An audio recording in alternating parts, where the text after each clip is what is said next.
Right, fourth grade friends, we are ready to look over chapter 12 page, and then we'll get into chapter 13, and we left on a really good cliffhanger with Judd, right?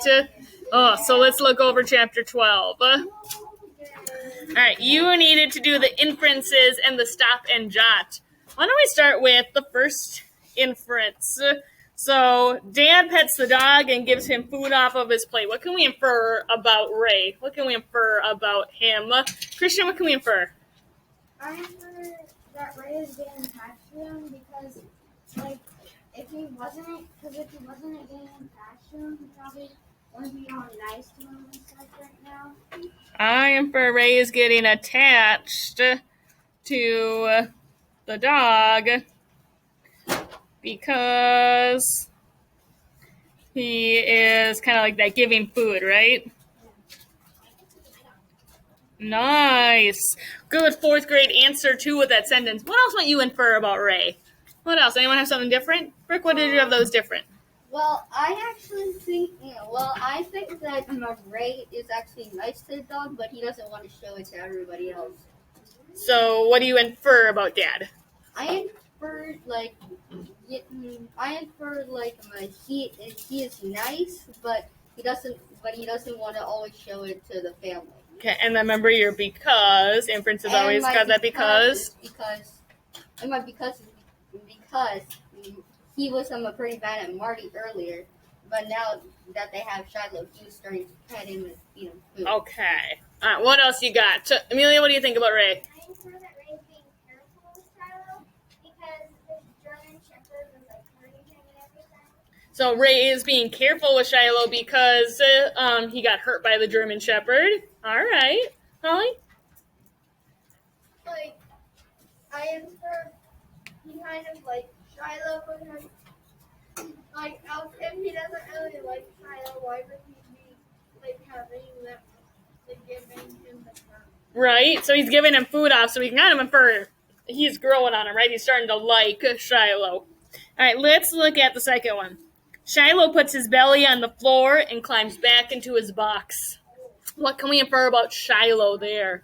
Lily, what can we infer there? I infer Shiloh is scared of Judd because whenever he comes in, he's always he's gonna back off kind of. Because Shiloh's backing off, right? He's going back in his bed. He's like, nope. He's trying to find a safe place. We can infer he's scared. Awesome. Adam? I think he's scared something is gonna happen to him because dogs don't usually just do that. If they're happy and stuff. Yeah, dogs don't put their belly down low and try and crouch and hide, right? So we infer something scary or bad might happen to him. Thomas? I infer that I think Shiloh recognizes just footsteps and truck motor sound because before anyone else knew that Judd was coming, Shiloh was already backing away. Yeah, remember Shiloh was the first one to kind of start to hear the sound, so he started to back off. So we can kind of infer that he knows it's Judd because he gets scared. Really, only around Judd. Marty did. They were pretty much the same time, right? Yeah. All right, and let's go on to the last one. Judd is being nice to the dog and talking about how he treats him, or about how he treats him right. What can we infer about Judd from that? Claire? I'm pretty mad because, throughout the whole story, he was really mean, but now I was one being nice. So we infer he's lying to try and get what he wants, do you think? He's lying because he was mean and now he's trying to be nice? What else do you think, Micah? So I think that Judd kind of likes Shiloh, but he also is doing that so he can get him back. Ooh. I think Ray likes the dog, so he's trying to maybe say that he didn't do that so he can get the dog back. So it's kind of like Claire's, right? He's doing it because he does like Shiloh, but he really just wants his dog back, right? He doesn't really care that it's Shiloh. Whoa. Sorry, distance learning friends. He doesn't really care that it's Shiloh, right? He just cares that it's his dog. Awesome inferences going on, fourth grade friends. Let's look at the stop and jot question. So, kind of going off that last inference where Judd's being nice. Does his behavior shock you? Yes or no, and who can give a why to with it? What do you think, Lizzie? Kind of, because he really wants Shiloh back, and he kind of cares for the other dogs back at like his trailer. Yeah, he kind of is caring for dogs, right? He still feeds them. Does he treat them the best, though? No. Okay, but it's kind of shocking because he's been so mean, right? Okay, anybody disagree with Lizzie and it doesn't shock you? You're like, yeah, his behavior makes sense. You think so, Elijah? What do you think? Yeah, because we already know that before in the beginning of the story, he said he gave the person the 20 instead of the 10. He likes to lie a lot. He does. It doesn't. He would probably expect that he don't lie. So we know his example with the $20 bill. Good example. Judd has lied before, so it's kind of not too shocking to us that Judd is lying now. Nice. Zach? You know, I really know that Judd is fast with his moves. Mm-hmm. Because when he shot that season, when Modi asked, he always had that kind of excuse to walk. Yeah, Judd is really quick with his words, so he probably already had this like planned out, right? He's thinking ahead always. Levi, if you need the bathroom, go ahead. Okay. All right. So, good job. Let's look at chapter 13. Oh, sorry, we got to do the vocab words first, don't we? All right. We have 2 today. 2. We have allergic and quarrel. Okay? The first one is allergic. To be allergic is to have an allergy or like a reaction to something. To have an allergy to something. I'm pretty sure everyone knows what allergy is. I think you know what allergy means, yeah. I love all the writing I'm seeing going on. Thanks for paying attention and staying with us, 4th grade friends. Good grit. Good job. Way to grow your minds. All right. And then the last one is probably a new word to you. It's called quarrel. Can you say that? Quarrel. A quarrel. Do you know what a quarrel is? It's not Quirrell. Not my Harry Potter friends. It's not Professor Quirrell. It's a quarrel. Do you know, Micah? Isn't it like kind of like a bullet? Not a bullet, nope. You might quarrel with your siblings. Kind of, it's an angry argument or disagreement. Can you think of characters in our story who have gone through some quarrels? Who do you think, Brooke? I think like right now in chapter 12 or 11, I think Marty and Ray and now in chapter 13 Ray and Lou at the nighttime. Ray and Lou were kind of quarreling at night. Marty and Ray, the dad, have been quarreling. Okay. Judd and Marty, pretty much like the whole book, right, have been quarreling. Holly? It's not about like the word. Yep. But like it's text to a book I'm reading, like a boy, like he had a dog, but it was working too much so that the dad. So that's a text-to-text connection, though. It's reminding you about Shiloh. It's an awesome thing to do as a reader. Helps you better relate to stories, doesn't it? When you're like, oh yeah, this happens in other books too. All right. I think we are ready to read 13 now, right? Yeah. All right. Remember, we last left, and Judd said he wants Shiloh back by Sunday. Not very long, okay? All right. Chapter 13. I'm back to not sleeping again. Everything I can think of to try, I've already thought on and turned down. Even thought of Dad and me driving to Middlebourne and going to the county courthouse to report a man who's mean to his dogs, thinking maybe they wouldn't let Judd have Shiloh back again. Dad says that's where we have to go. All right, but how am I going to prove it about Judd? Think about that, he says. Right, because is there any real evidence? But Shiloh, did he have him as a puppy? No, he got him from someone else, right? So can we prove that Judd is the reason Shiloh's so scared? It might be because you have the But can they prove that right now? It's just their word, right? They can't prove it. That's what's making this so difficult. I've been thinking about it. Do I really suppose they'd send an investigator all the way out from Middlebourne to see about a man said to kick his dogs? And if they did, do I think Judd's going to tell the man, yes, indeed, he does kick them? Do I think the investigator's going to hide out in the bushes near Judd Travers' place for a week just to see himself? Tyler County hasn't hardly got the money to investigate reports of children being kicked, Dad says, much less dogs. Even if I told the animal rights people that I found a dog with a bullet hole in his head up near Judd's house, don't prove that Judd was the one who killed it. I go out to talk to Dad about it some more while he's chopping wood, and he just says, son, it's hard, I know, but sometimes you just gotta do what has to be done. It's Judd's dog, and there's no getting around it. Ma tries to make me feel better. She says at least I brought some joy and kindness into the life of a dog that never had any before, and that Shiloh will never forget me. But that makes it even worse. Wish he could forget. Keep thinking of how Shiloh's going to look at me when we drive him over to Judd's, and my eyes fill up again. Becky's been crying too. So has Darlene. The one good thing about it now is that the whole family loves Shiloh, and we can talk about him out loud. But there's not one thing we can do. 3 more days, and we have to give him up. I walked down to Friendly on Friday to talk with David Howard. David feels almost as bad as I do. I hardly finished telling about Shiloh, and he's got tears in his eyes already.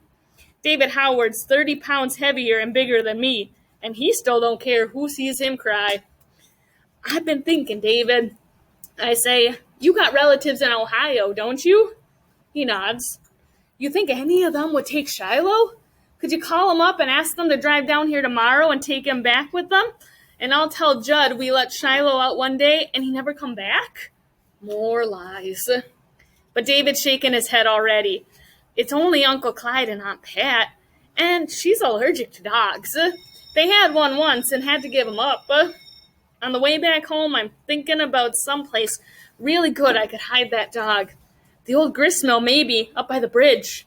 The door's padlocked, but it don't take much to get in, 'cause the top of the building's open where some of the roof's blown away. I bet I could hide Shiloh in there for 10 years and he'd never make a sound. But what kind of a life is that? Couldn't never take him anywhere except after dark. Even then, he'd be so close to Judd's place, the other dogs would probably sniff him out. Slowly, the minutes and hours of Friday tick by. Then it's Saturday, our last day with Shiloh. We give him every little treat we can think of. A wonder we don't make him sick. And after supper, we sit out on the back porch like we usually do. Becky and Darlene are rolling around in the grass, and Shiloh limps out there to join in the fun. I show Becky how if you lay down on your stomach with your arms up over your face, Shiloh will work to turn you over. Both girls have to try it. And Shiloh does, just like I said, trying to get his best to get those girls up on their feet.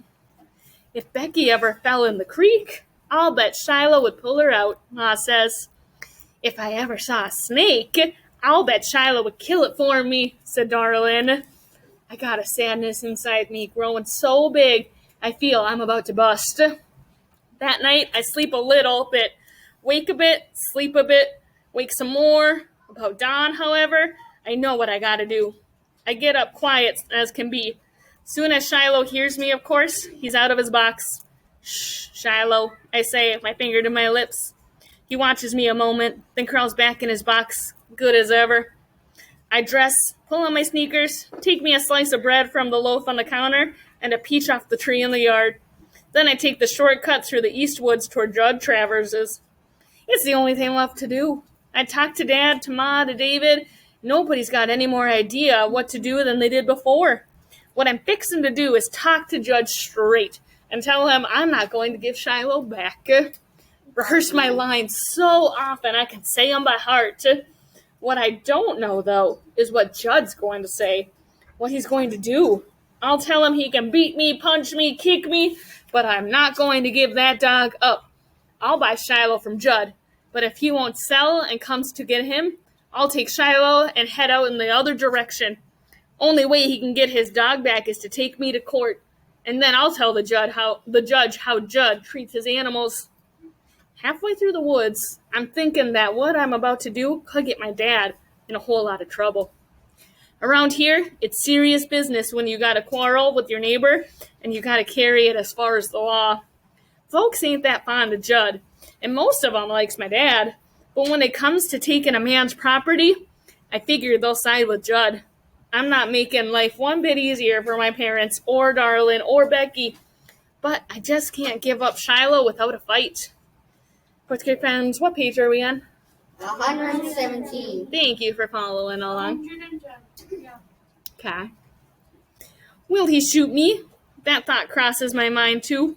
Some kid got shot down in Mingo County once. Easy as pie for Judd Travers to put a bullet hole in my head and say he didn't see me. I got my feet pointed toward Judge Travers' place, though, and they ain't about to turn back. Still so early in the morning, the mist is rising up out of the ground, and when I come to a stretch of field, it looks like the grass is steaming. Sky's light, but the sun hasn't showed itself yet. You live in Hill Country? It takes a while for the sun to rise. Gotta scale the mountains first. I'm practicing being quiet. What I hope is to get to Judd's house before he's wide awake, take him by surprise. He sees me coming a half-mile off without Shiloh. He's likely to figure what I gotta say and have his answer ready. I want to be sitting there on his porch the moment he gets out of bed. A rabbit goes lickety-split in front of me, then disappears. I went out hunting with Dad once, and he said that when you first scare up a rabbit, it hops a short way, then stops and looks back. That's when you gotta freeze. Can't move nothing but your eyeballs, Dad says. What you have to look for is that shiny black dot, the rabbit's eye.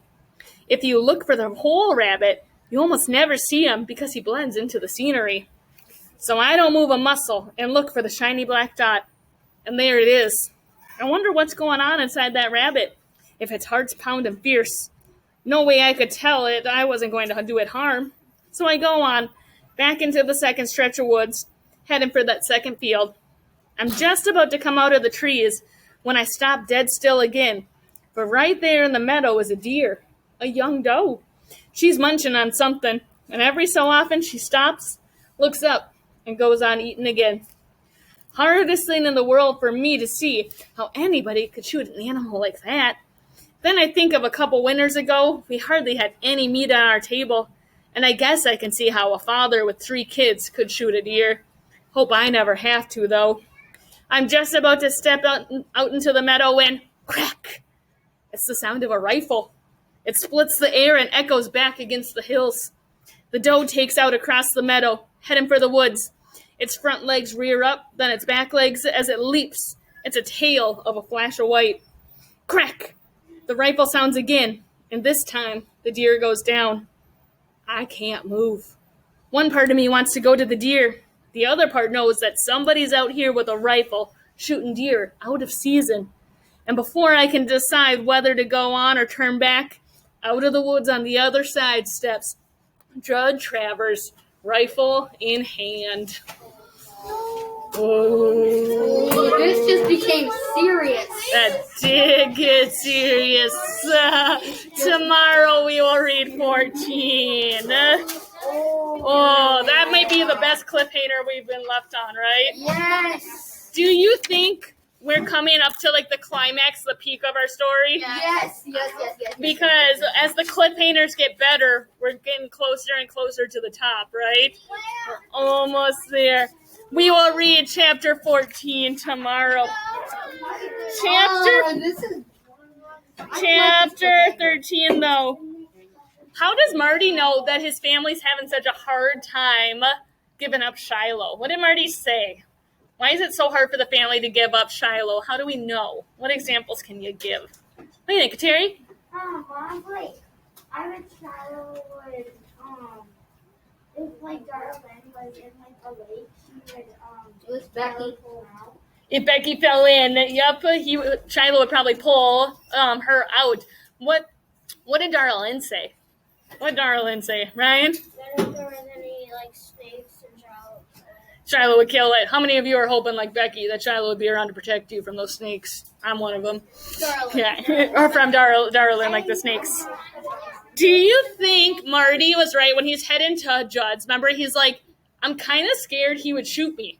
Do you think that he's correct in being a little worried about that? Why he shoots deer out of season? Why is Marty worried about himself though? What do you? Because he doesn't want to die. But why? He doesn't want to leave Shiloh. He doesn't want to leave Shiloh. Lily? Like, that's not the nicest person if you didn't know. So I feel like I would be a little bit scared too. Would it be too far fetched for Judd to do that? No. Right? Because nobody is around Judd. Remember, he's in that camper, that trailer by himself. So he's kind of in the middle of nowhere.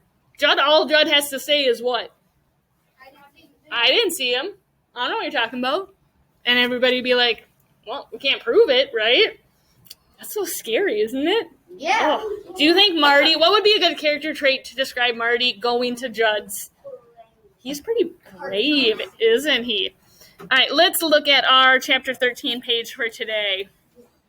Let's come down to the character analysis for Marty. I think we already got one. What did we just say? Crazy. We said he was brave, right? Crazy. What's another word that kind of means brave? You have he's Amelia? Courageous. He has a lot of courage. Courage. I'm pretty sure that's how you spell it. Courageous. And if you don't, nobody cares. Yeah. If we don't, we got it close. We sounded it out. What else would describe Marty? What else, Micah? He's kind of doesn't want to let Shiloh know. He's kind of, what would you say if you keep not wanting to do something? You're very stubborn, right? That's what my parents told me. He's very stubborn. He's also very protective, right?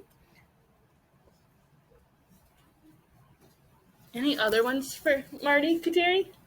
Fearless. He's fearless, right? Even Judd Travers can't scare Marty, at least out of his plans. He's probably a little bit scared. Lizzie? Worried.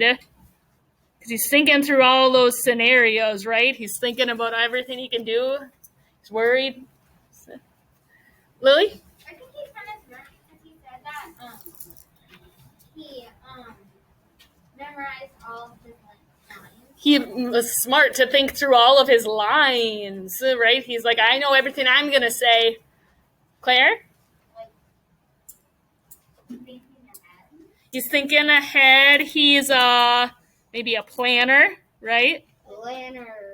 Can I write with you then? What? He's a planner. He's a that has planner. He thinks ahead. He's kind of like he won't give up. Like What's that word that means won't give up? yes. You're getting there. Think back to growth mindset. Determined. He won't give up. He's determined. There's a D on the end of that one. I'm going to add one on here. Tell me what you think. He's kind of being rash. You know what that means? No. He's kind of doing things without thinking about the long-term effects. Yeah. He's kind of thinking in the moment. Do you agree with that? Yep. He's rash. He's not thinking ahead. He's thinking about right now, right? He's thinking rashly. He's thinking through it, but is it thinking all the way through? Not really. Rosie? He's thinking about, my family will be so happy when I told them that we have Shiloh, and then a couple of years later they're not going to be able to touch one Shiloh. So that's kind of that rash, right? He's not thinking about how am I going to feed him or take care of him. He's thinking about all I know is I got to get him safe and to be with us, right? Do you think he's kind of being, for lack of a better word, I'm going to go like this, silly?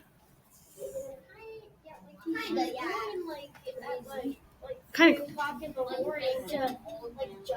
He's going really early in the morning. he's kind of making some like kind of silly or like stupid mistakes, right? Like stupid actions. He's like, this probably isn't the best thing to do, but I'm gonna do it, right? He's like, I don't really have anything else to do, so Crazy. a little crazy, Monica. He also even like thought about how he could get killed doing this. Yeah, he thought I might die doing this.